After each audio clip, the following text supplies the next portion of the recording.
Hello and welcome to Birth as We Know It. I am your podcast host, Kiona Nessenbaum. I have experienced birth as a doula, a student midwife, and as a mother of 3 amazing children with my husband and high school sweetheart by my side. After attending over 130 births, including my own, I've realized that each birth experience is truly unique. So make sure you subscribe and join me every week as we are guided through many different birth experiences through the lens of the storyteller. Please be aware that some of the stories can be triggering to hear, so feel free to pause, take a breath, and come back and listen whenever you're ready. With that said, let's prep ourselves to dive deep and get detailed about what really happens in the birth space. As a reminder, this podcast is intended for educational purposes only and has no intention of giving or replacing any medical advice. All advice that is given on the podcast is from the personal experiences of the storytellers. All medical or health-related questions should be directed to your licensed provider.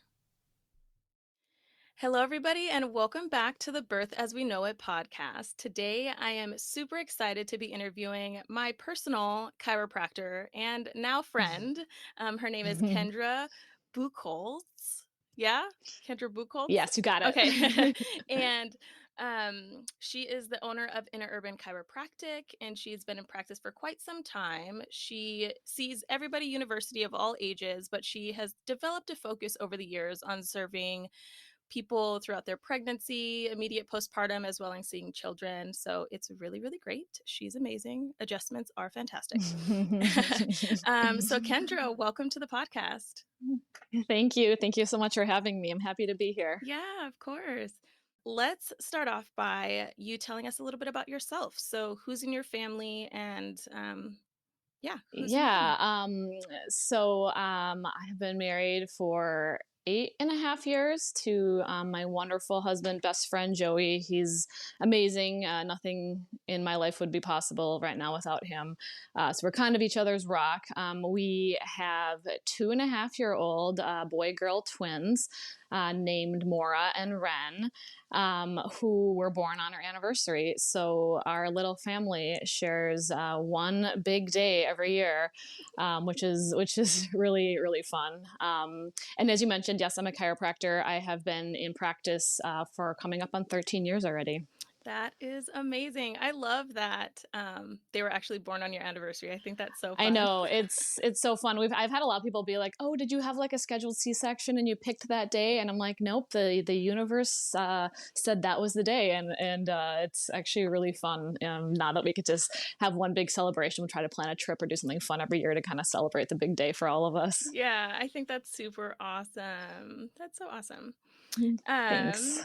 So prior to getting into your personal pregnancy experience, had you ever seen or attended a birth before your own? I have not. I have loved the birth world for so long. I've said this many times. If I was not a chiropractor, I would absolutely be a midwife. I do. I adore the entire world. I think it's such a beautiful process to be part of on all aspects. And I've always wanted to be part. I would love to have been part of a birth. It just has never really, the only opportunity I ever had, one of my very good friends, Anna, was giving birth, a home birth at home, and asked me to be there if I could. But she lives in Rochester, Minnesota, and we live in Seattle. And it just didn't work. That was before we had kids too. But getting the last minute ticket and timing yourself to be there for the unknown birth. So I was very honored to be asked to that, and I would have loved to be part of that. But I have not ever been part of a birth. I would still hope that could happen for me at some point. I'm sure it's a very sacred space to be in. Yes, very much. I think that's awesome. That's really cool. So when it comes to your pregnancy, were you planning or trying to become pregnant? Yes.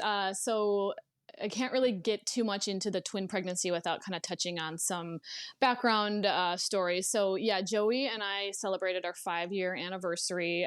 We actually rented a van, like an 80s Volkswagen van from this really cool company in Seattle called Peace Vans. And we road tripped on the whole Oregon coast. We had like the best trip ever. And we were like on the Oregon coast, which has kind of always been somewhat symbolic for us. I'm not sure how this has happened, and I'll bring this up later in the podcast, but somehow with the Oregon coast is always tied into like major life moments for us. And we were like, we love to travel and all these things. We've always been putting off having kids because I'm like, but I want to go on more trips and I want to do more things. And we were kind of at the end of this on the coast, on the beach.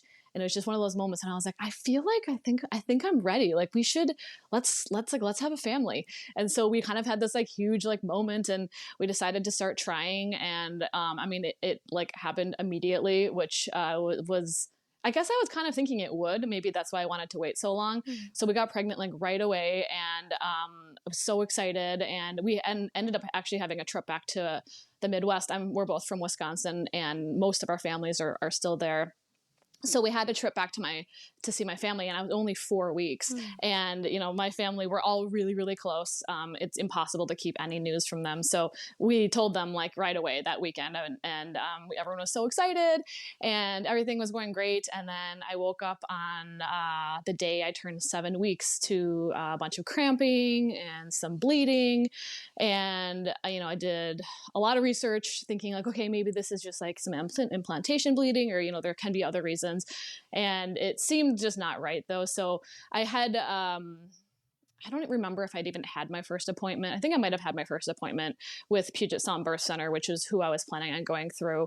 I've known all the midwives there for years, just working with them through referrals with patients. And so I've been really close with them. And I've always said, you know, whenever I have a baby someday, I'm going to go through the birth center and have a home birth. And anyway, I called and to let them know what was going on, and talked with Jen Lindstedt, who was there at the time. And also Jen will come up multiple times throughout this podcast as well. She's been a very important figure, I guess, in my entire journey. But she answered the phone. I explained what was happening, and she was like, yeah, that doesn't sound great. You know, see what's going on. So of course I decided to go to work, cause that's how I am. And I worked through my first shift, and by like lunchtime I could like barely stand up. And so we went in, they got us in for an ultrasound at the first place we could get in. And, I knew what was happening before we even did the ultrasound. And yeah, they confirmed that there was no heartbeat, and, that we were having a miscarriage. And so it was a pretty tough, experience for me. Also, I had a lot of guilt because, and you know, I've been told many times this couldn't have anything to do with it, but the weekend before that, we were actually working on our house, and I fell off of a ladder while I was like staining, and like landed pretty hard, kind of had some cramping after that, but nothing ever ended up coming of that. A week later, this whole miscarriage happened. So I was in the bathroom at the time, and Joey must have talked to the doctor, and he came back and he's like, I just want you to know that ladder fall had nothing to do with this. And I still don't know if it did or it didn't, but you know, I had a lot of guilt feelings. I feel like I caused it, and I'm not sure that I did, but anyway, it was a pretty horrible moment, you know, like knowing that it was ended. And I think the biggest thing that shook me is it felt like so like it couldn't have happened, because everything seemed so perfect. Like we're gonna have the baby, and we told everyone, and it happened right away, and it was just like going according to plan. It was a really good example of how life, you know, doesn't always work how you think it's going to. So yeah, we ended up going through the miscarriage. Had a lot of talks with the midwives. I mean, they're so amazing. I went in for just an appointment just to like sit and cry with them. And so that was in October. That was mid-October. But we both knew we wanted to continue to, you know, try again. So I think I got my period back pretty quickly. I think we tried in November, and it wasn't successful. And I wasn't that upset about it, because I knew that could take some time to kind of like iron out with your hormones and stuff. And so in November, we tried again, and I think it was then like over Christmas time, we came back, and back from Wisconsin. We were back for the holidays.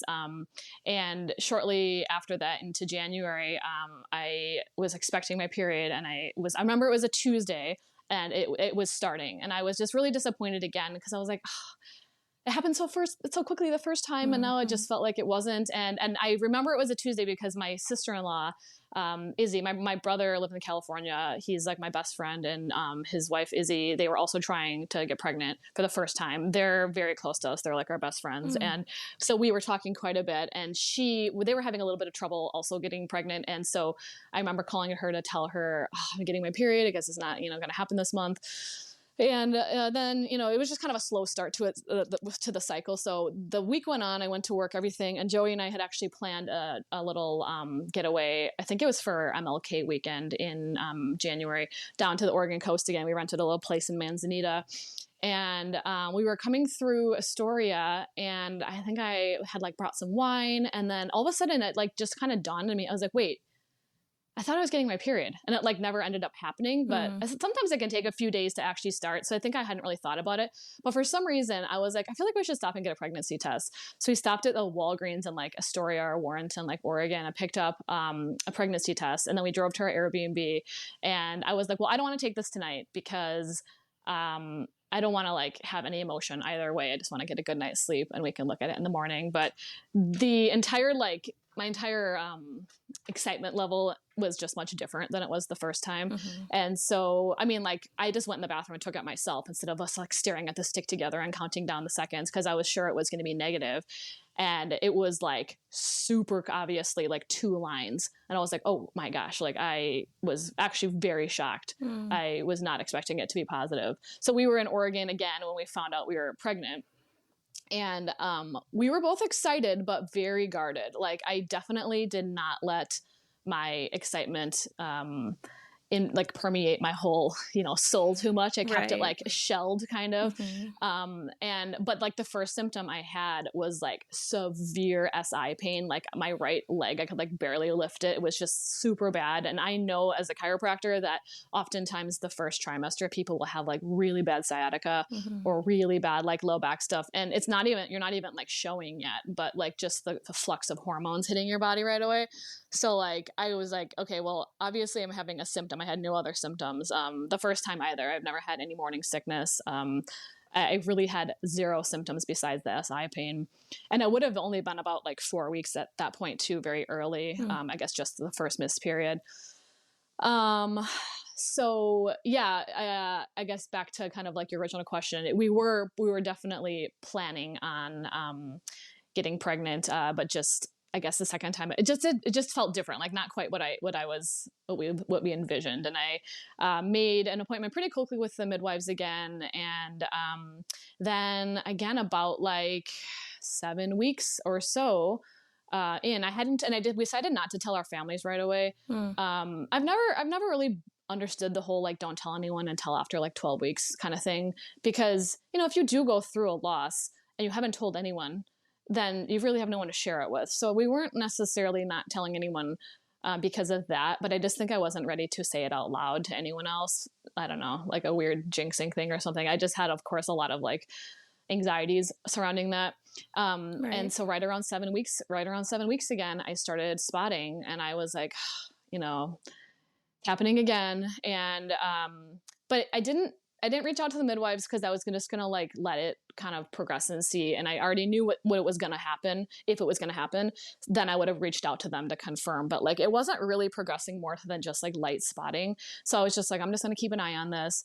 And that weekend we had booked this really cool cabin up in Salt Spring Island, which is super cool. It's the extension of the Washington San Juan Islands, but it's on the Canadian side.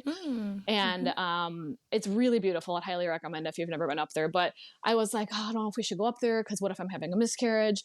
But I kind of was just well, if I'm having a miscarriage, I guess I'm just gonna work through it, and I guess I'd rather just continue on with their life. I don't know. It was weird. I think I just wasn't I really wasn't connecting with I don't know. I think I was shelled. I was very so let's just go do this anyway. So we went up there, but the whole time I was just slightly spotting. And in hindsight, we probably shouldn't have gone, because if I was actually having a miscarriage, it wouldn't have been a good place to be in a different country. But we did go anyway. And by the time we were coming back on the ferry, I felt like it was getting a little bit more spotting, but still not much of the cramping. And I don't know, I wasn't sure what was going on. So I ended up finally making an appointment and talking with, I want to think it was Tracy Cooper at the time. And she encouraged me to go get an ultrasound because we had a big trip planned to Kauai, in Hawaii, and we were planning to meet my brother Cole and sister-in-law Izzy to do this huge hike on the Nepali coast, called the Kalalau Trail. It's like a 9-mile, I think, hike into like this remote beach. And obviously Tracy's like, I mean, if you're gonna have a miscarriage, you don't want to be having it in Hawaii. Let's just confirm one way or the other. So we agreed to do that. And they got us in, I think it was a Friday, to the same place that we went for the miscarriage, which they really just got you in wherever they could get you in for an ultrasound. Right. It just happened to be that place twice. The first time, I will say, that doctor was just so wonderful. I can't remember his name. It was a male doctor. He was just wonderful. So I was fine going back there again, just, a medical place that does ultrasounds, whatever. So anyway, we went there. But on the whole way, as we were driving there, I was just like shelled and very guarded. And I was sure I was having another miscarriage. We were talking the whole way and I was like, well, we're having a miscarriage. It's okay. Like, I already had a plan of like, I'm going to like reach out to a naturopath and like get a hormone panel and figure out like what's going on, why my body can't sustain this. And like, I was very certain. And we were like ready for this news. And, so we got there and, the ultrasound tech came in and like put the little gel on my stomach, put the little like wand on there. And right away I was like, holy shit, like there's 2 babies. Very, very obvious. I don't know if there's a way to like share a picture or something, but like, for sure. I would like love to send that picture because there's no denying it. Yeah. And immediately I was like, oh, and the tech went, oh, and my husband's like, what? I was like, what's going on? And I was like, oh my God. And she's like, oh, there's 2 babies. And I just put like both of my hands on the top of my head and I was just like absolutely speechless. I don't know if I've ever like been actually speechless in my life. People say that, but like I really was. Like I was like, so I think the first thing I said to her, I was like, are they okay? Like are there 2 heartbeats? And she's like, there are 2 strong heartbeats. Aww. And I was like, no effing way. Like I was shocked. And I was like, but what's all the bleeding? And she's like, it's implantation bleeding. You are growing 2 placentas right now. So your body is just like ridding all of like any kind of old blood that was up there from before, just cleaning out your entire system to like form these 2 placentas. So my implantation bleeding lasted like twice as long, which is what you would have with a single pregnancy, which is I think why I just never thought of that as an option or like a reasoning, I guess, behind it. And so she's like, I'm going to step out and just give you guys a second. So she stepped out and I remember the first thing I said, my strongest gut instinct. And I said, it's a boy and a girl. I knew it. Aww. I just said it's a boy and a girl. And I was 100% sure. And we never did find out the sexes. We left it as a surprise. But I was even like, and I'm not one of those people that has like, super strong intuitions like that. But I was even down to like the baby A is a boy and baby B is a girl. Like I just was so sure of it. So that was the first thing that came out of my mouth. And then the second thing that came out of my mouth, and this, I haven't had that many of these moments, but it felt, so my dad was a twin as well. So there was always kind of this like running joke on and off that we might have twins someday because my dad is a twin. And even my husband had said it in the past. And I was like, don't say that. Like I definitely would never wish for like 2 babies at the same time, in just like talking about it. And so it was kind of like a possibility, but honestly, I never really contemplated it. So the first thing I said the second thing I said after I said it was a boy and a girl, as I said, well, this is a gift from my dad. Aww. Because my dad passed away in 2015. We were very, very close. And in that moment, it is hard to describe, but I like felt him there. Like I felt this like spiritual presence of like, the only other time I felt that was when he passed. Like as he passed in his room, I felt like that, what they talk about, that like something else is in the room kind of feeling. And in just that moment, I felt that same thing. And I said, this is a gift from my dad. And all at once, I really felt like that moment like healed me from the miscarriage. I mean, of course I still think about it, but like I felt like it was almost like a makeup for it, you know, like the baby I lost now was giving back to me, and I was getting two at the same time. And so I felt really strongly that it was a gift for my dad. And it was just this beautiful moment. Also, I was like freaking out, but you know, it was also like this beautiful moment of like, okay, like even though this is crazy, like I already knew, I was like, of course this was meant to be. Like it was like I was like, I'm surprised I never like it just felt like this was supposed to happen all along, and it just made sense. But I had never, you know, I'm like, I'm surprised I never saw this coming. But you know, that's not how life works. But yeah, it just felt like it was meant to be all in that moment. So yeah, we had this like amazing moment, and then the doctor came in, and this was a doctor I had not seen before as a woman. And I'm still kind of upset about this because she basically just ruined my entire experience. That moment was just like taken away from me because from us, I should say, she came in and she was pretty cold, not, you know, very like this wasn't a big deal. She sees it every day kind of thing. Of course it is for us. And she was like, okay, here we're having twins. And I was like, I mean, still wrapping my head around this. I only found out like 2 minutes ago. And she's like, well, with twins, we will schedule you for a C-section. And she like immediately like just assumed I was going to do all my care there. Like she was like my doctor now, you know? And so she's like, so as your doctor, you know, we're going to schedule for you for a C-section. And we'll likely do that around 35 weeks. And she started giving me instructions about having to need to take baby aspirin every day for the whole pregnancy and all of these things she threw at me. And I like almost started hyperventilating because I was like, whoa.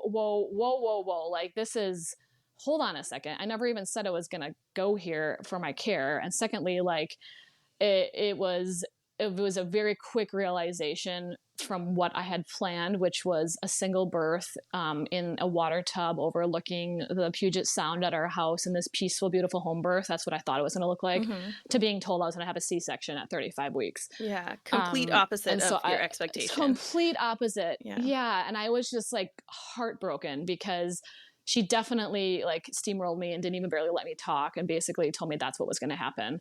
And then they immediately like shuffled us down the hallway and put me in this like room for a nutritionist to come talk to me about like how to start eating for twins. And like, you know, I remember just being really annoyed because she was like, I mean, go through McDonald's, get yourself an Egg McMuffin. And I was like, well, I'm definitely not going to put that shit in my system during this pregnancy. But like, I just, I can't even listen to this right now. I can't have nutrition advice right now. I don't even like, how are you supposed to process? Yeah, like how are you supposed to process everything? Like you just found out you were having twins and you were like all high in this moment. And when you were talking about that, I was literally like having tingles and goosebumps over here. And I'm just like, oh my God, you know? And I know, it really was like, it was such a beautiful moment.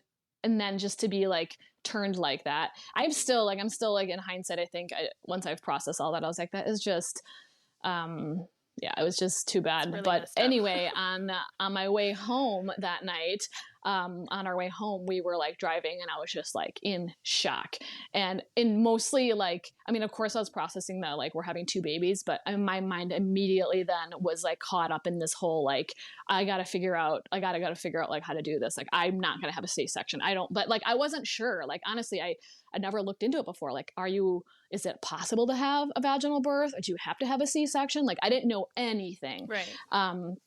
So I did what only I knew to do, which was to call Puget Sound Birth Center and be like, and this was, I think, a Friday night. It was after hours at this point.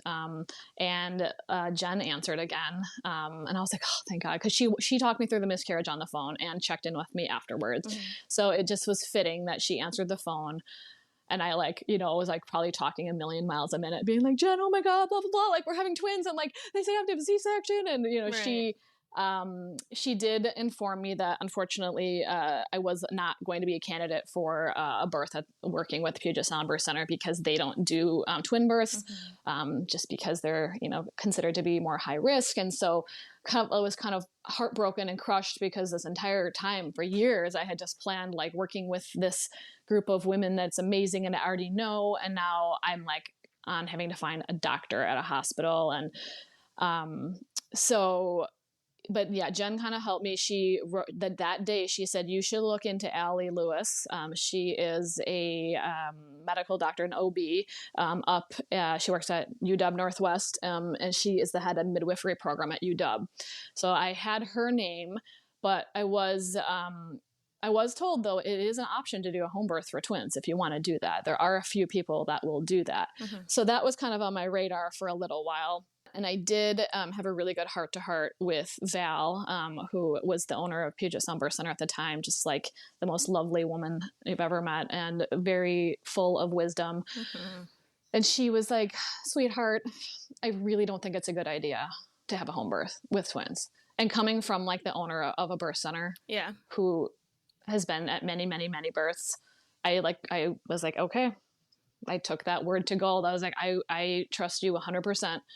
She, basically the reasoning being just, I should back up. I had what was called di twins, which means dichorionic, diamniotic. That means that they were separate. The funny way someone told me is it's like they're basically like roommates, but they have their own houses and their own refrigerators, meaning that they had their own amniotic sacs. They were not together, and they had their own placentas. Mm-hmm. So they weren't going to steal each other's nutrients. They weren't going to tangle their cords. They're the most low risk twins you can have. Mm-hmm. They're basically two babies at the same time, just separately inside. And so it was a possibility, but she just said it was a possibility for home birth, but she just said it's just not a good idea due to the fact that the hemorrhage risk with twins and delivering two placentas, which typically fuse into one placenta, which did in my case. I had one like a gigantic placenta that was like, I don't remember, 2 feet across. Wow. With two cords coming out of it. Mm-hmm. It eventually fused into one. So she did say the hemorrhage risk for twins is so high that it would be not unlikely you'd have a hospital transfer just due to blood loss. And I don't want that scenario. I didn't want to have like a perfectly beautiful home birth and then have to go rush to the hospital for blood loss. Mm-hmm. And so I decided with Val's wisdom to just, look into finding a medical doctor that I could proceed with. And I had Allie's name, and I had another name that was recommended to me, a guy in Tacoma. But it's not easy to find, even in Seattle, even having all of these like amazing resources, it was not easy to find a obstetrician who was friendly to the idea of trying to have a natural birth. I really was, so I felt because so much was taken away from me as far as options, I just felt like I lost a lot of control. Mm-hmm. Like I wanted a home birth with no medication. I wanted to have a completely natural birth. And now I was going to have a hospital birth, and I didn't realize when I signed up for that the Washington state law requires you to birth in the operating room. Mm. And if you're having twins, sorry, I should say that, if you're having twins. So I was just like, that took me till the very end of my pregnancy to like, it was my biggest mental block to wrap my head around the fact that I was going to be wheeled into the OR for the pushing stage of birth. And I just like could not get over that. And so there were so many things that just felt like were out of my control. So potentially being able to not have an epidural and to have a vaginal birth was just something I wanted to hold on to if it was a possibility. Right. That and not finding out the sexes of the babies. I never wanted to know before anyway. And I felt like those were a few things that I still had in my control. Mm-hmm. If, especially with the birth, if it progressed the way I was hoping it would.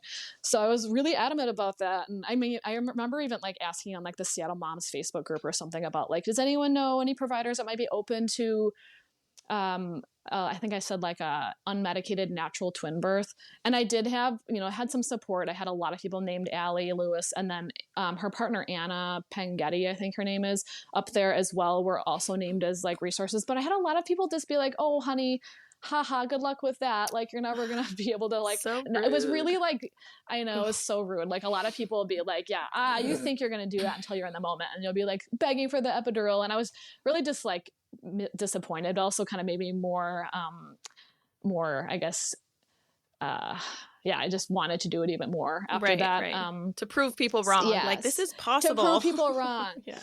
I know. And so I was kind of in this journey of looking for a doctor, and I reached out to Jen again and I said, hey, do you happen to know any doulas who maybe have experience with twin births? Because I knew having a doula would be very important to me, not only just to help me, but to advocate for me through this process if I was going to be in a hospital. And Jen said, well, how about I just be your doula? Jen is so awesome. Like, I just have to say, you've mentioned her name a couple of times, and I love Jen. I love Jen. So I think that this is great. And I was like, are you serious? I mean, you're a midwife. You're very, very busy.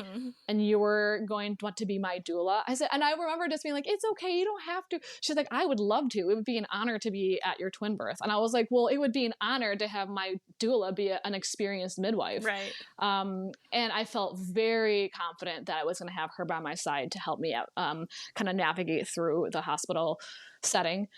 And, just to help Joey, he, of course, like he's extremely supportive to me, but, he doesn't know that world either. And, we just, I was very fearful of having, just a lot of the classic hospital experience where you're kind of like scared and bullied into like certain things that you don't necessarily want, or like, I don't know, maybe told things that aren't necessarily like, just like a lot of the scare tactics. Right. Also, like another, side note backstory.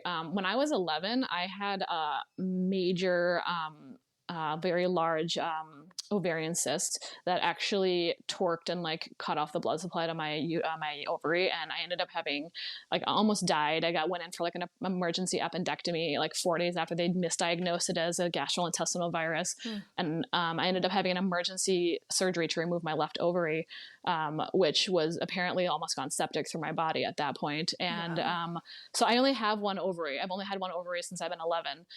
And which makes having natural twins even cooler, I think. Yeah. And so I've had some like, and then, my dad passed in the hospital. I've just like, hospitals are just not like happy places for me. A lot of, anxiety and things. And so I kind of had to wrap my head around being in the hospital in the operating room, but I just wanted to have my team around me. So I met with Allie. I had another appointment scheduled with a different doctor to meet with after her. But she was just so wonderful right off the bat that I felt very comfortable and very confident. And I think she kind of like, I'm not quite sure if she like knew anything about me or just like read all of my intake stuff, but she like knew what I was looking for when she walked in. I mean, I was very careful as a provider myself not to be like, okay, you don't like those patients who come in and tell you how to do your job. But I also wanted her to know like what I really wanted to happen, and that I was confident in my body, but not step on her toes and make her feel like I was threatening her position as the provider. And that's a delicate balance, I think, to have. Very much, yeah. Especially in childbirth, like trusting the person who's going to catch your baby, but letting them know that you want to advocate and have control of the situation without insulting them, I guess. And she was very wonderful in that, like, I think navigating that with me and letting me to feel like I needed to tell her all the things I wanted to happen, but also, knowing that I wasn't like stepping on her toes at all. So yeah, she right away, I think, knew basically what I was looking for and was able to like kind of help me through that first appointment with just like being like, this is the possibility, this isn't. I could really see the struggle that she had to be in as a hospital employee, though, being like, she is all about natural childbirth, but also she has to navigate the hospital setting, right, and the rules and the regulations. And so she definitely, I think she even like twice maybe throughout when asked specific things for me, like, is it really necessary that she births in the OR? She was like kind enough to like ask whoever the higher ups are at the hospital. And she came back and she said, yeah, they said it's hospital policy. And I was like, okay, well, thanks for asking. And right. She took that extra step. Yeah, she really did. And so she was just wonderful throughout. I think the only thing that made me a little uncomfortable was that she is a part of a practice with multiple doctors, and it was not guaranteed that she would actually be there on the birth. Although she did say, and she's just so wonderful to even do this. I think she's gotten quite a following now, and she's a mother herself with her own life. So to say that she will come in, potentially try her best to come in, even if she's not on call that day, gave me a lot of peace of mind. But it still wasn't guaranteed that she would be there. But I guess I just kind of had to trust that, like, hopefully she would be. And so I felt the pregnancy went pretty smoothly because I was able to be at peace with my doctor and my doula. So with your strong support team of Allie Lewis and Jen Lindstad, did you end up doing anything more specific towards preparing for labor with twins? Yeah, I did a lot of reading. So like, fast forward, I guess I should say rewind back to when I was talking about going to Hawaii. So we found out we were pregnant with twins the week before we left for Hawaii. So I ordered this book called, super cheesy. This lady does a thing called Twiniversity, and it's called What to Do When You're Expecting To. And I like read that thing cover to cover on the way on the flights. And I was like jotting down notes like furiously. And I was like, oh my God, it's just like so overwhelmed by like, what do you need two of? What don't you need two of? Like, don't forget about this. And so when we got to Hawaii, we had a couple days on our own, which I think was like really great to process that whole thing. And then my brother and sister-in-law flew in, and we were going to tell them about being pregnant. And so we had lunch. We got to this, like, they flew, we picked them up. We went to this like little place on the beach, and we were like ordering drinks. And I was like, studying the menu on the non-alcoholic section, like really strong. And I like ordered whatever, like some kind of virgin pina colada, but like it had a name. It was like I don't know, like the beach bum. And so I was like, I'll have a beach bum. And my brother like looked at me because they were also scanning the non-alcoholic section. And I was like, he's like, are you pregnant? And then I was like, yeah. And Izzy's like, I'll have a beach bum too. I'm making this drink up. I don't remember what it was called. But we found, but I was like, are you pregnant? And she's like, yes. And so we had each planned on surprising each other with our pregnancy announcement, and ended up picking this exact moment to do it. We were both like telling each other. So I was 9 weeks pregnant and she was 5 weeks pregnant. Oh, that's so cool. It was so cool because we got to like share that moment together. I forgot to like put that little part in there. That's why I like went off course, but I thought that was fun to share because we got to tell each other at the same time that we were pregnant, and then like do this big hike together. But yeah, I did a lot of reading. I did not a lot of research. I did not find a lot online or in books for supporting a holistic holistic pregnancy, which kind of is what you're going to lead up to your natural birth. I mean, the medical version of everything was just really what was the mainstream. And I did find one like really thin, like maybe 80 or 90 page book called The Holistic Twin Pregnancy. And it was just one woman who was able to have a pregnancy to term. Like, I think she was like 39 weeks and had a twin birth at a birth center.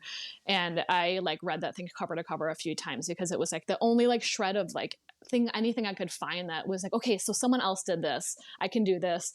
But it was really hard. I really did not find many resources.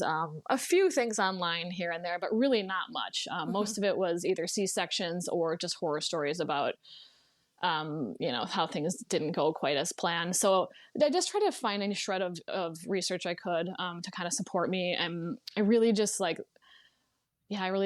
listened to my gut. And I was like, I feel like, I mean, really, if you break it down to it, the die twins, it's like a regular birth. It's just like you do it twice. Right. It shouldn't be any more complicated than that. And Allie said, as long as they term them baby A and baby B. So baby A was considered, the baby A is always which one's head is lower in the uterus and which is likely going to come out first. So baby A, she said, as long as baby A is head down, we can do a vaginal delivery. If baby B is breech, that's fine because a lot of times they'll turn head down once baby A is out. But if baby A is breech, it is an automatic C-section. And so that was also like the wild card, of course, that anyone who's even pregnant with a single baby has to worry about, like, are they going to be head down, I guess the only other thing I really did besides just kind of reading was I did do a hypnobirthing class through Nancy Allen at Eastside Hypnobirthing. She was wonderful. Joey and I did that together. And this was like the height of COVID. We found out we were pregnant in February of 2020. So before COVID existed, but the entire pregnancy was through the height of COVID. Mm-hmm. And it was, giving birth in a hospital during the height of COVID was like back and forth until the very end on whether they were going to let Jen come. I was going to ask so that, restrictive. Yeah, they were so restrictive about whether they would be allowed. So like most of the pregnancy, I had this like perfect midwife / doula to accompany me. And up until June, they were born in September. Up until June, they weren't even allowing doulas in the operating room, which, I know that a lot of policies make sense, but that one just didn't make sense to me. I'm like, it doesn't make sense to like restrict all of the OBs would agree that doulas are helpful in the labor process. It just didn't make sense to me. And in June or July, when things kind of calmed with COVID slightly because of summer, they did lift the restriction and I was able to have Jen there for the birth. But then in October, they stopped it again. And so I hit the window perfectly where they allowed her there. But I had to prepare for the potential that she wouldn't be. And I was very confident in my body, but I also, I've never done this before. I've never had given birth to a baby before, and I didn't know what giving birth to two would be like. So I wanted to have some tools. So I did the hypnobirthing. Nancy just did like multiple Zoom sessions and gave us, Joey and I, like a lot of homework together on, things he could support me. We did like a lot of like practice with like ice. Like I would like hold ice in like, I think there was like in the back of your ankle was like a really sensitive place. And like where you have like a minute and a half where you're going through like a contraction and you just need to be uncomfortable for that minute and a half. And don't think about the ice, to think about something else. And then at the end of the minute and a half, like, so Joy would like set a time where we were like practicing like me being uncomfortable for a minute and a half with like this cold ice and like not thinking about it. And then, different ways that he could help me with breathing and where he could put his hands to like help support. I think it was really good for both of us because it really like I feel like it gave us both a lot of confidence. Like he felt like he would be better equipped to support me during the process. And I felt like I just had some places in my mind it could go to kind of get through. So that's really all I did. I didn't really do any like childbirth classes or anything. They really weren't much offered during COVID. It was like the really scary part of early COVID. So there wasn't a lot offered. So I just kind of, I did a lot of chiropractic care. I think I got adjusted weekly the entire pregnancy. Nice. Massages probably twice a month. I got acupuncture. I would highly recommend all of those. It is, and even in my practice, it is really evident that if you do a lot of body work through the pregnancy, that the births are just smoother because your body is just ready. Everything's aligned. The nerves can work like they should. Everything just works better. So at the 20-week ultrasound, baby A was head down and baby B was breech. And they made this like beautiful yin yang shape in the on the ultrasound. They snapped a photo of it. We have it framed in their room because they're making like the most perfect yin yang. But I was only 20 weeks, so I wasn't like worried about the fact that like baby B wouldn't flip. But I think I also didn't want a lot of ultrasounds. I didn't want to have like it over, but that was where Allie and I had to work together. She knew I didn't really want a lot of ultrasounds, but I also like know for twins that in order for her to operate and trust my body through this whole process, I had to give her some of the medical knowledge she needed to be safe.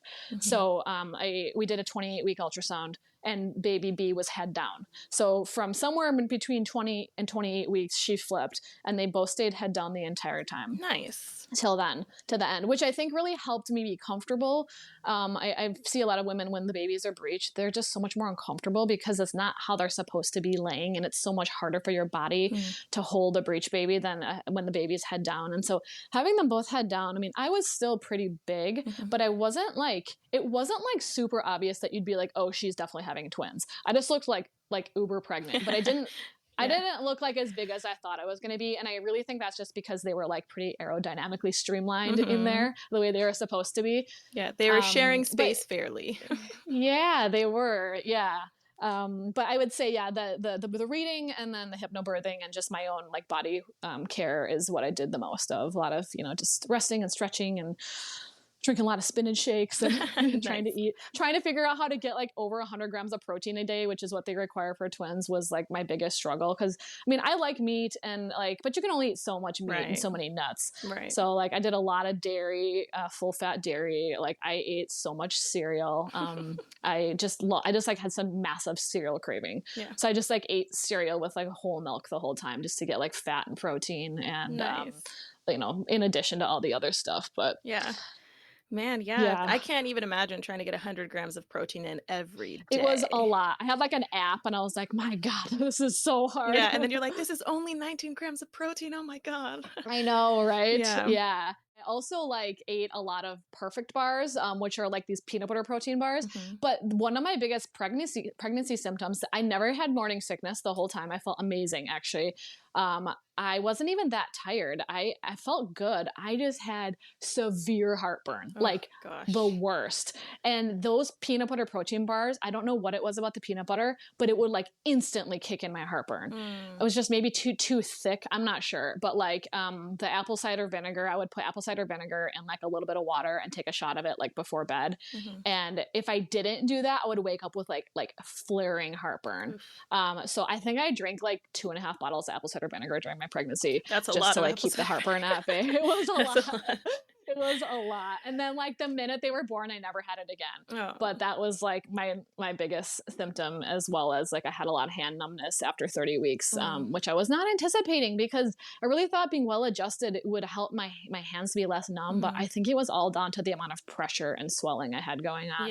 Yeah. And that heartburn is just from your stomach literally having no space to even fill. Yeah. So no that space. esophagus was exactly. just open. Exactly. So let's go ahead and start moving toward the story of your actual labor. Did you go into labor like naturally, or did you have to be induced? Yeah. I went into labor naturally. Still, I kind of had to advocate for that. Mhm. So I was so they consider twins to be full term at 37 weeks. And I really wanted to make it to 37 weeks. I was so worried about the preemie, the NICU time, the whole potential that could happen.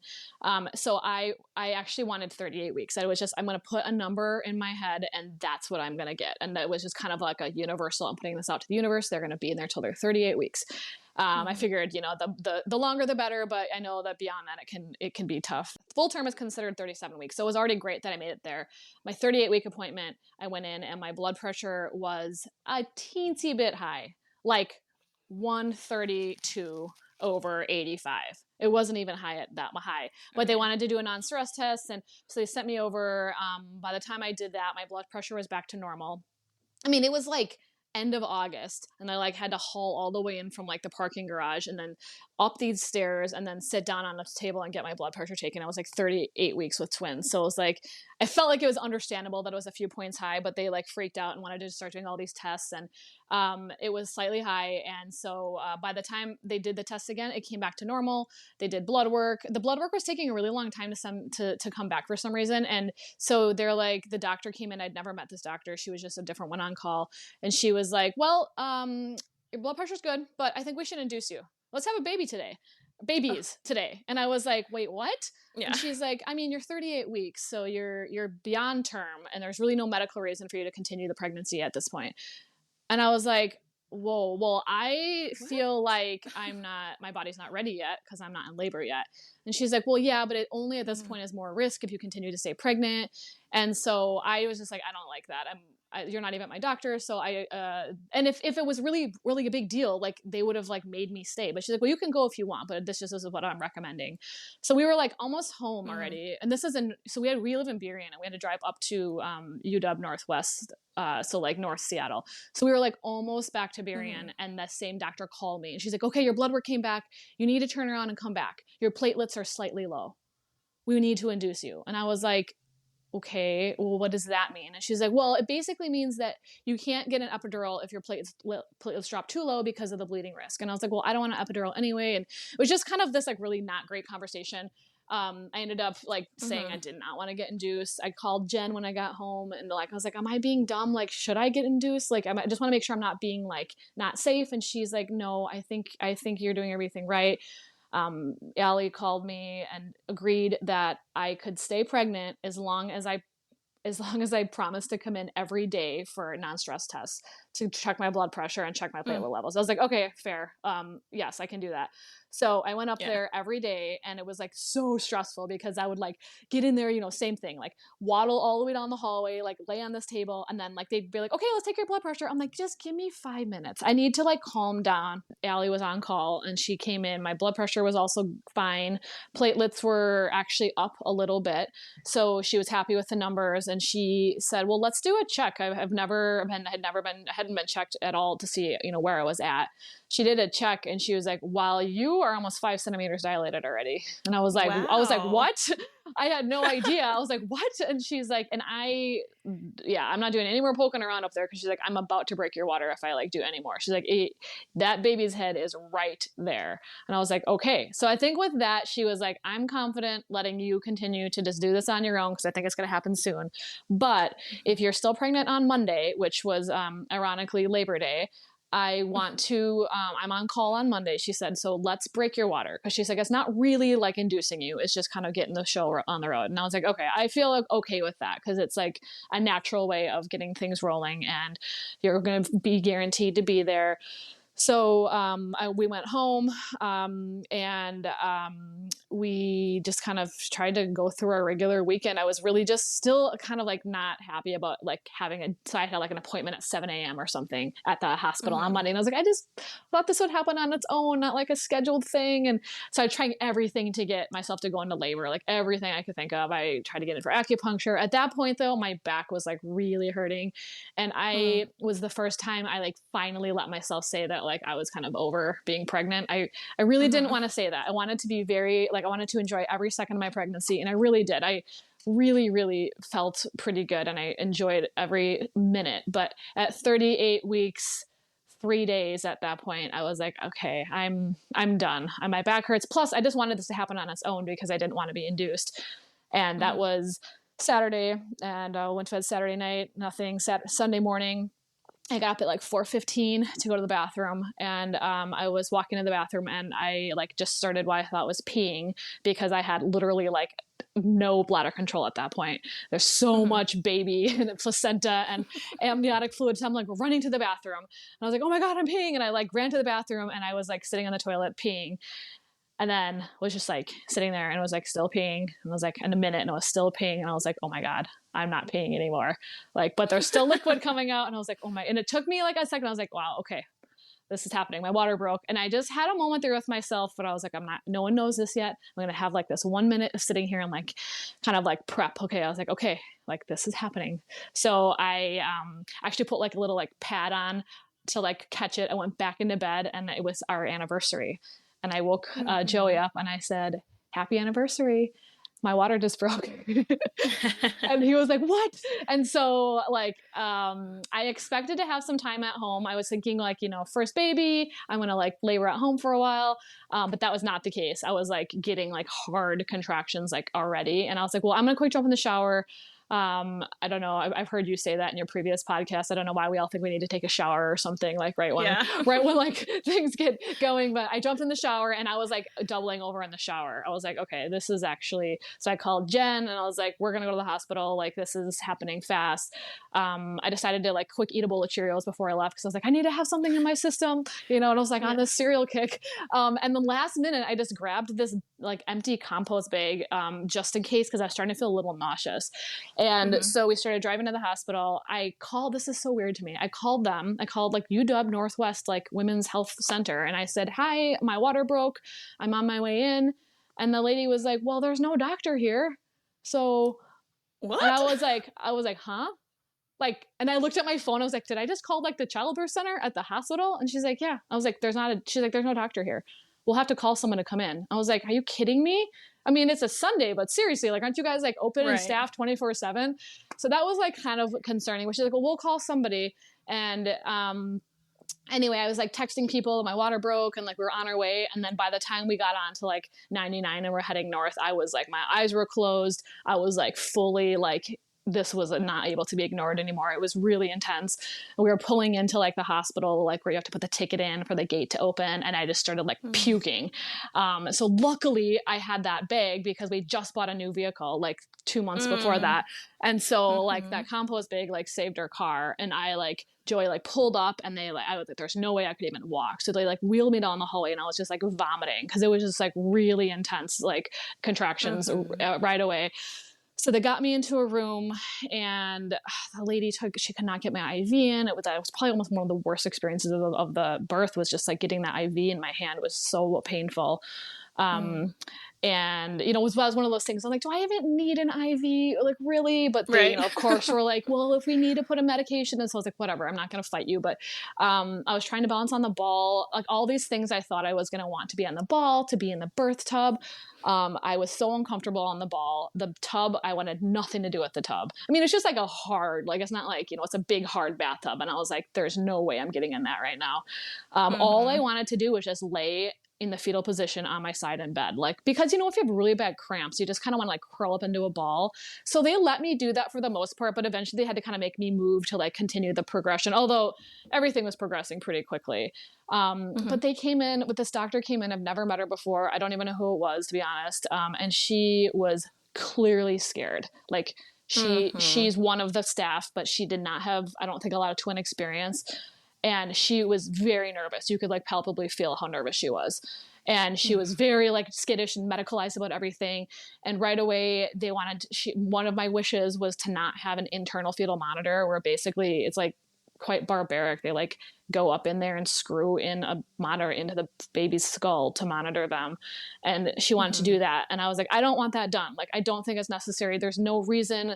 And so we were fighting about that. And I just did not feel comfortable with her at all. And someone said, well, we called Allie. And then I don't know how I heard this, but I heard someone else say she's on Whidbey Island right now. And I was like, oh, because Whidbey Island, getting with the ferry, I mean, that could be hours, like 3 hours possibly.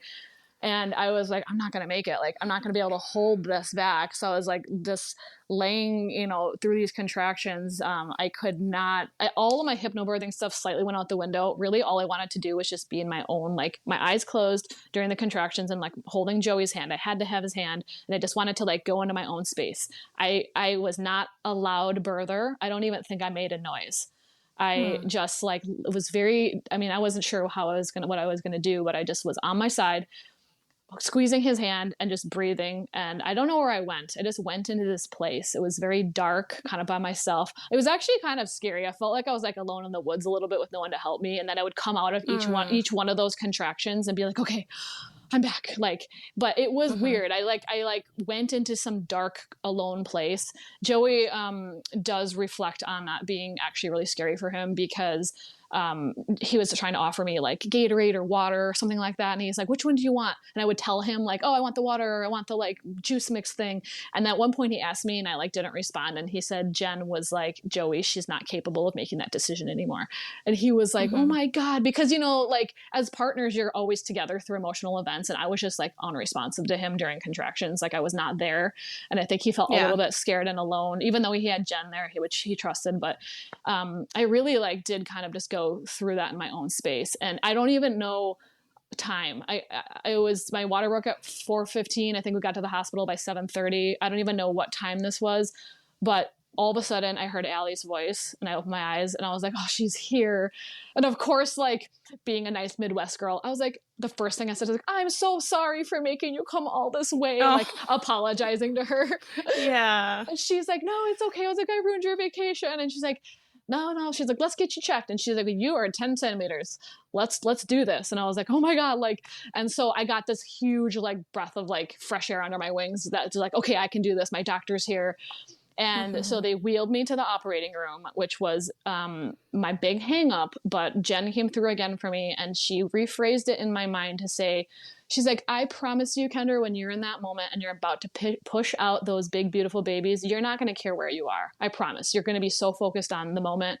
And I was like, thank you for saying that, because that really like calmed me down.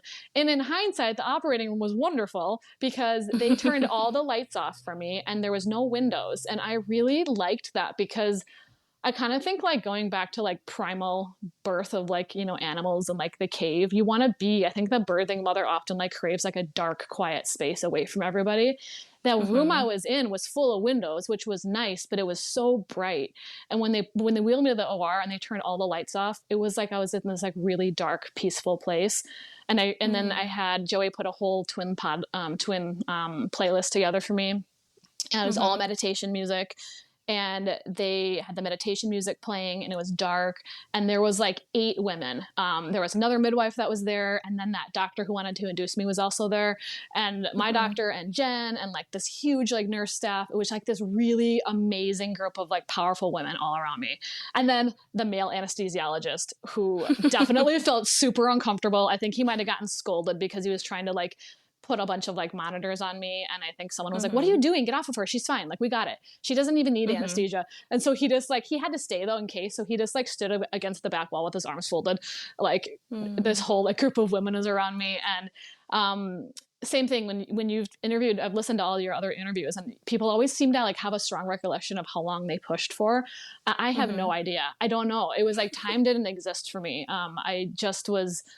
I was very tired, like I'd almost fall asleep between contractions, which I heard someone else say, and that seems like it'd be unreal, but I was really, really like, I would be really in it and then I'd just be really exhausted. And I think I just was like kind of in my own space. And anyway, pushing went really well for baby A, very productive. It was, a lot of like those sensations were just so interesting. You've never had them before. Like you can feel that contraction coming. Like I felt it was kind of like before you throw up, when you feel that wave rising in your body that you don't necessarily want to happen, but you can't control what's about to happen. I didn't love the pushing phase. I felt it was productive, but it was also so really painful. And I thought the pushing was like really just like the pressure was so much. So I could feel that rise of like that I had to push coming. And then I'd be like, okay. And it was productive though. And at one point or another, I swear he was already crowning. Like it felt so much pressure, so much that ring of fire. And someone was like, do you want to feel your baby's head? And I was like, yeah. So they're like, okay. Or no, they said, do you want to see it? That's what they said. Do you want to see it? So I was imagining him like fully crowning. And so I pushed on and they like put a mirror on there and they're like, okay, push. And like the tiniest sliver of like skull showed. And I was like, are you kidding me? I thought I was like almost there. So then at that point I was like, no, I don't want to know anymore. I just want to like, I don't want to know how far I have to go because I think I thought I was almost done and I wasn't. So yeah, I kept pushing though, and I felt very productive. I felt him crowning, and then I felt his head come out, which was like the craziest sensation. And I felt his shoulders slide out, and I was just like, wow. And the first thing I heard Jen say was, Kendra, he's big. And I knew it was going to be a boy anyway. I did. And they pulled him up onto my chest right away, but his cord was very short. I remember Allie saying his cord's very short. They couldn't even get him up to my belly button. It was actually really interesting. Probably, wow. I'm imagining how that placenta fused and maybe just how it was still pulled on the other side. So they had to cut his cord rather quickly. Joey cut it. I was hoping to have a little more delayed cord clamping, but Allie was really worried about what baby B was going to do because it's very common for baby B to turn breech after baby A is delivered. So she just wanted to get him out and on me so she could start like manipulating my belly to try to keep baby A from turning breech. And so they put Wren, so it was a boy, and we named him Wren, and they put Wren on me right away. And, he started like nursing right away. And it was just like this, like everything stopped, this beautiful, calm moment. My contractions were done. It was like, we had the baby. It was so beautiful. Everyone was like, oh my God. And I don't know. I think Allie let us like bask in that moment for like 5 or 10 minutes. And then she's like, so you ready to do this again? And Jen always talks about the whole room, like palpably being like, oh my God, she has to do that again. And I like forgot about it for a second that I had a second baby in there. And I was like, no. But then I like did not like, I was like, nope, I'm not going to do that. Like I wouldn't let my mind go to negative. So I was like, no, yes, I'm ready. Let's do it.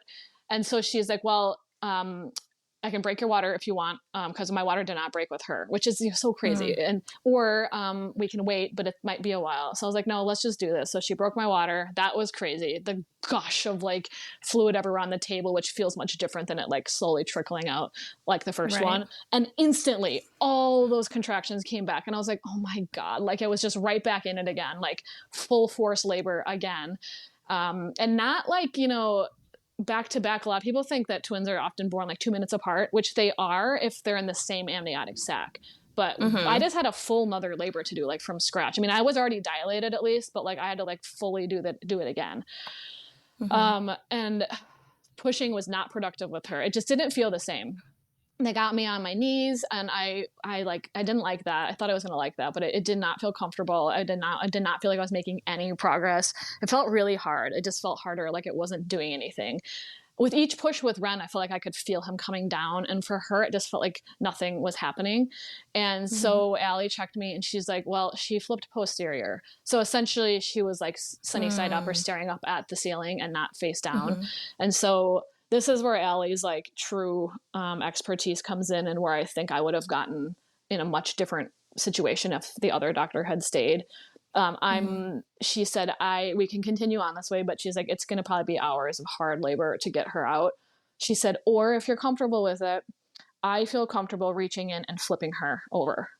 And I was flipping the baby. We didn't know it was a girl at the time, but flipping the baby. Right. And I was like, I mean, you can do that. And she's like, yeah. And Jen said she had never seen that done before. So Allie like reached in and like somehow grabbed her and flopped her over. She like did a full belly flop inside me. It was the craziest sensation. And she flipped her all the way over. And then all of a sudden I could feel the productive pushes. And that like moment shows like how amazing that doctor is, because really like, I don't think even Jen said like midwives like wouldn't typically do that, because technically, and that's why Allie asked me, that was an intervention technically, and I didn't want any interventions, but I was like, yes, let's do that. And so she flipped her, and the whole tables turned. Like she started coming down right away, and I was like, but this was an hour and 14 minutes later almost. So Wren was like nursing on me. So there's like the lactation consultant was like holding him, and he was like breastfeeding while I was pushing out more. They thought that might also help with the contractions and getting it more productive.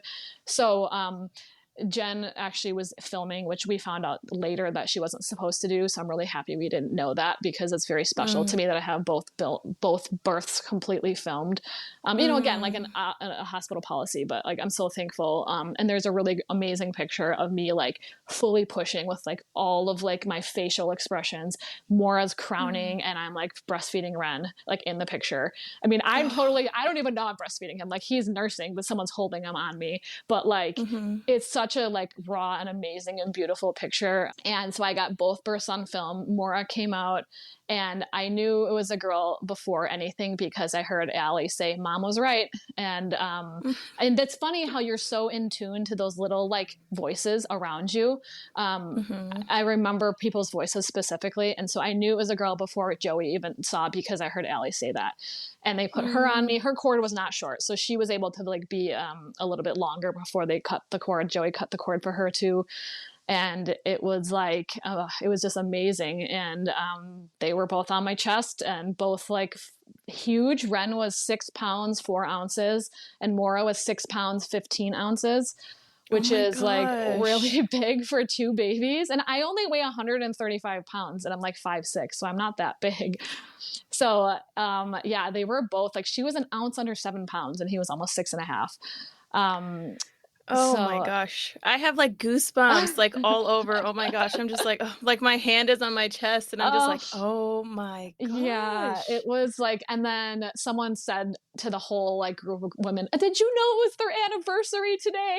And everyone's like, oh my God. Like everyone was crying. Tears. Yeah, everyone was crying. Like everywhere. We're sitting here with like these babies and this meditation music is still like playing in the background, this beautiful music. I think a few of them said it was like the most beautiful birth they'd ever been at. I just felt so thankful. I was so thankful. And I remember crying and telling Allie, like she was like stitching me up and I was like, Allie, like, thank you so much for allowing me to have the birth I always pictured. Like, I just was so thankful to her to trust me and to guide me through that experience, to of course there's going to be, every birth is different. And I knew there was going to be wild cards, but I was so thankful that I was trusted to try to do it my way. And I was so thankful I had a provider to trust me, I guess, and help me through that process. Yeah. So we had a really nice moment. Like, she came up and held my hand. I just thanked her for everything. And it was just everything I ever hoped it would be in the hospital operating room, even though, I never thought it was going to be that beautiful in the hospital. It really was, because I had such a great group around me. I had really advocated for that, and I had to make it happen that way. There's a stroke of luck in it as well, but I think we worked really hard to get that group of people around me. But yeah, I did not tear with Wren at all. I did tear with Mora, I think a grade 2. So they were stitching me up. I did, they asked if I wanted, I don't remember. I think they asked if I wanted any medication for that. And I think I said yes, because I was I guess I don't really need to feel them stitching all that. And they were doing quite a bit. They did some numbing stuff. I actually think I tore decently. And then it seemed like there was actually, for a while, I was is everything okay? Because I guess I was bleeding a lot. Lot. I think they had to use 5 different medications to get the blood to stop. And that's where Jen said, I remember her saying something midwives have 3 of those medications, but not all 5 or something like that. And they had to pull out the 5th one to get the blood to stop. I think I lost over 1 liter of blood. So it was a lot of blood loss, and it was a long time. It was an hour plus after the birth where they were stitching and trying to get the blood to stop. And so that was a little scary. Well, yeah, because if you think about it, you had 2 placentas that fused into one. And so you said that your placenta was maybe 2 feet. It was in huge. length. And that's the wound, you know, that's in your uterus. So of course, Yeah, it was, I felt there was a little bit of a concern in the room, but nothing not that they couldn't handle it, but it seemed like it was, more than they thought. So that took a while. Then they did wheel me back across the hallway.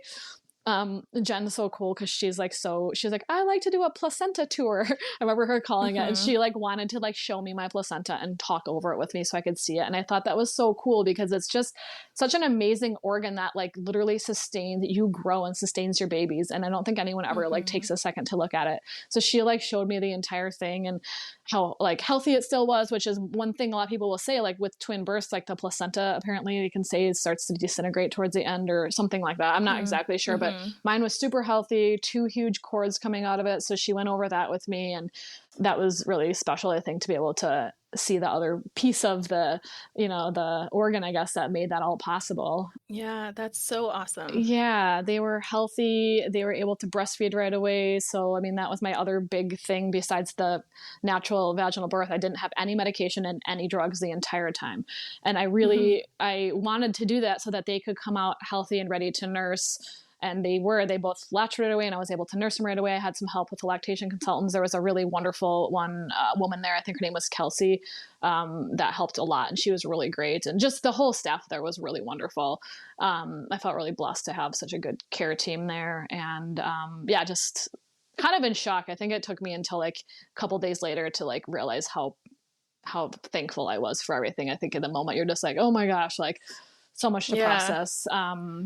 But yeah, it was beautiful. It took me we went home on the second day. I had we would have went home. They could have discharged us the next day, but I couldn't walk to the bathroom without passing out because of all the blood loss. So I needed a little bit of extra time. Our house has so many stairs. We're down 3 switchbacks and 2 sets of stairs, set down in the woods. And then we're 3 split, tree levels of house so I just needed some time to be able to get back home and walk the stairs safely.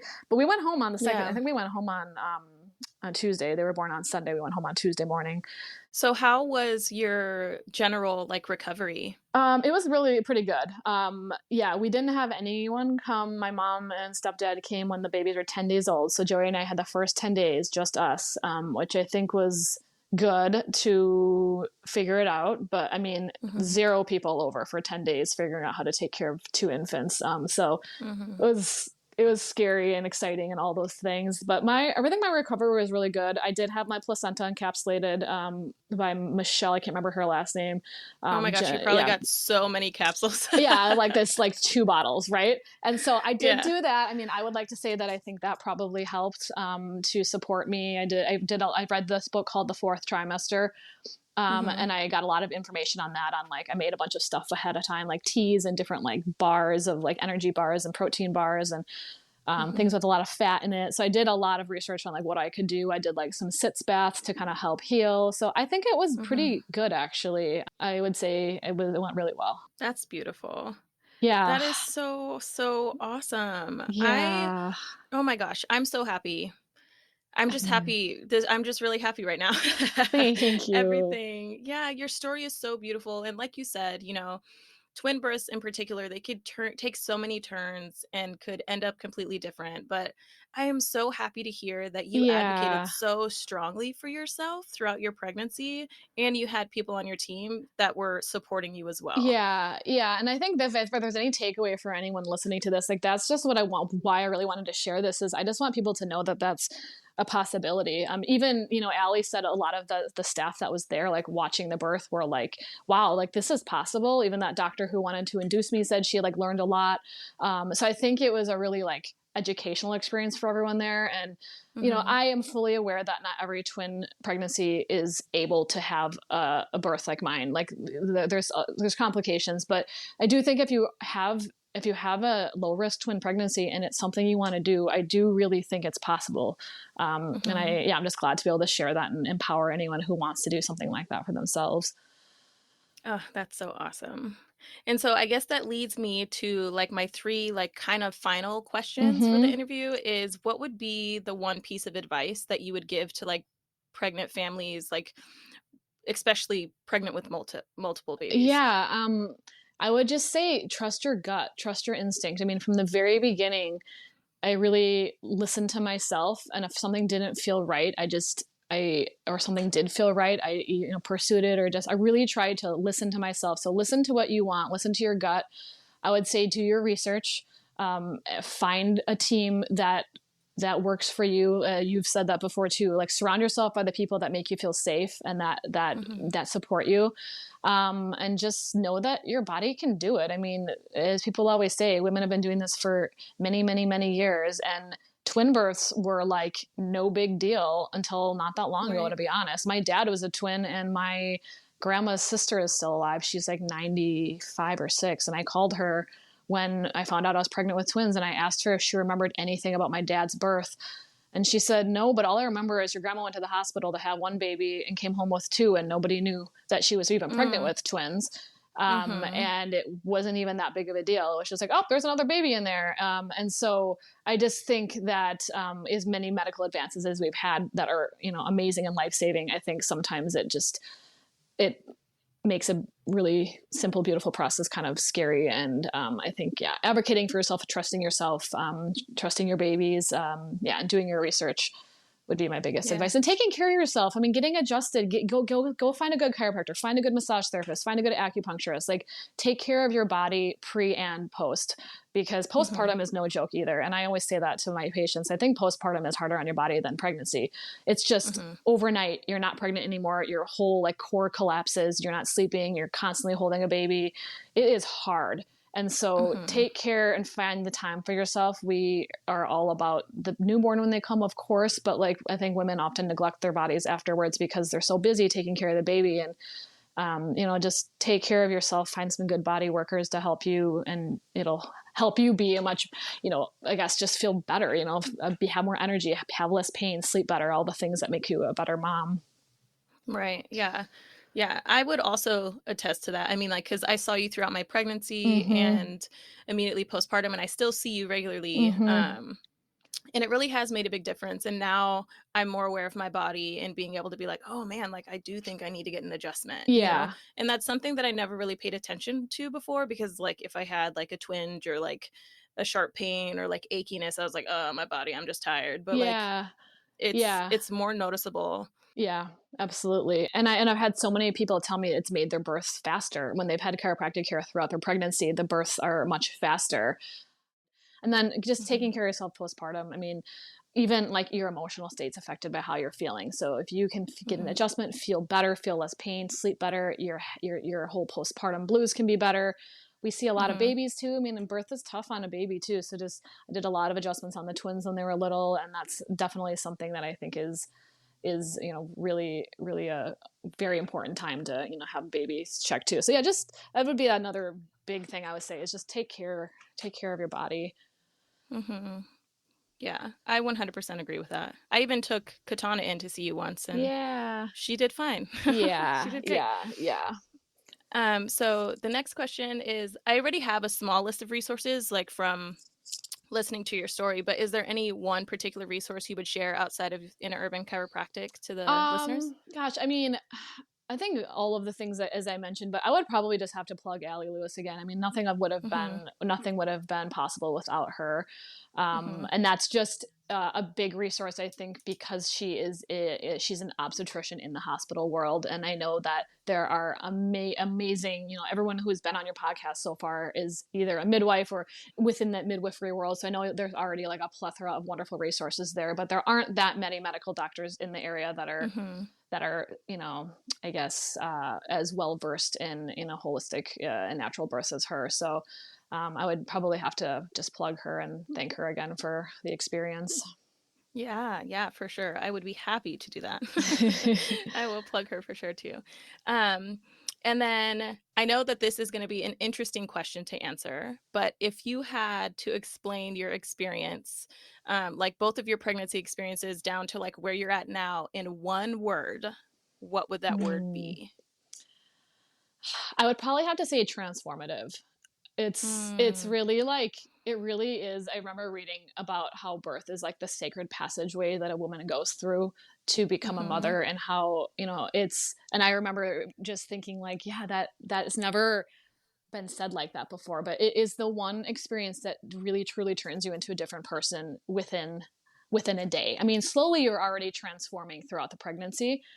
You're already much wiser 9 months in than you were when you first were pregnant. But in that moment of birth, which can, be a matter of hours to days, you just come out of that a completely different person. You're stronger, you're more confident in your body, you're wiser, you're more emotional. You're just, you've like transformed from a woman to a mother, and you can never go back, but you're a better person for it, and much more compassionate and connected to like everyone around you, I think. Yeah. Oh my gosh. I love that. That's a perfect word to like, I can relate to that as well. And I'm sure many of our listeners will too, because it is a really, really like transformative or like transitional period in your life where you're completely like, you're not a completely different person, but you also are, you know what I mean? Like, absolutely. So yeah, I love that. I love that so much. Thank you so much. I'm so happy to have been able to share my story and to hopefully inspire others to go out and do the same.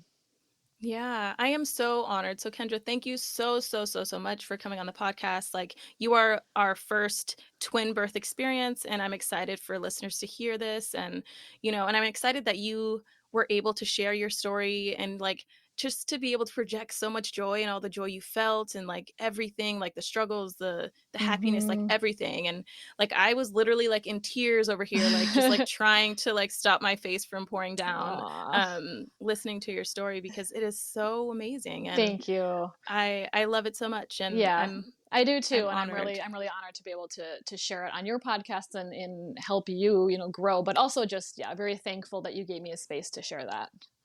Yeah, of course. Absolutely. I was so excited when you were like, oh, I'd love to be on your podcast. I was like, oh my God. Like as soon as I got in my car, I was like, babe, she said she'll be on it. That's so cool. Yeah, it was really cool. So thank you so much. You are so welcome. Thank you. And I will see you soon. Yeah, I'll see you soon.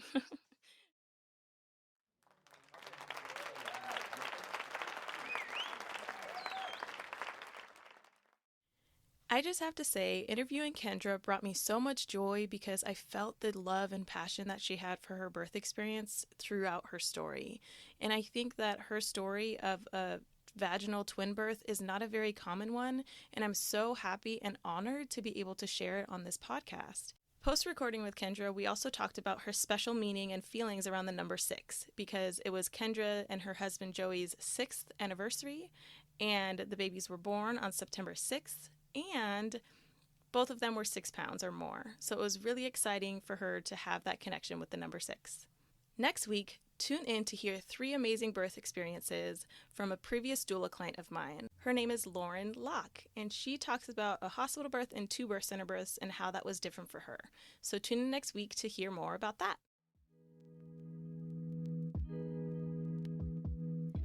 Thank you so much for tuning into this episode today. Don't hesitate to share this with your family and friends. If you liked this episode, feel free to leave a review so my podcast can pop up for others and they can see and listen to it as well. If you have a birth story or experience you would want to share on the Birth As We Know It podcast, head over to KionaNessenbaum.com and fill out the guest request form. That is KionaNessenbaum.com. I look forward to connecting with you again soon. Bye for now.